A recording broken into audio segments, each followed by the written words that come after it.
pagpasok ko, I have to divest all my... Yeah. Wala akong dala, private cash. Yung nagkikwentuhan na kami, sabi niya, may pera ka kay bilihan mo ako Coke.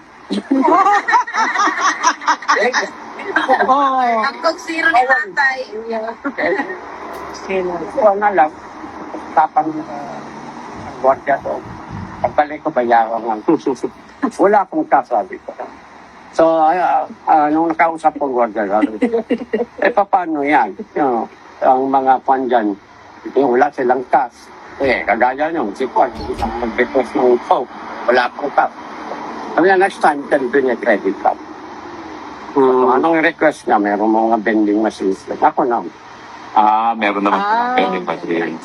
Iwanan nyo na ng credit card, turuan nyo paano gamitin para makabigay ka sa...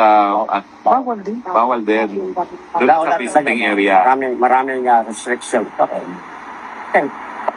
Kailan po susunod yung bisita uli? I'll be back here Friday. Friday. So abangan po namin ang balita ulit sa Friday. Same time. Pero minsan Kasi po... I cannot, hindi ako pwede mag-dicta kung kailan ako mag-visit. Yeah. Sila Sa facility nila, policy nila. So, yun, twice a week ako pwede.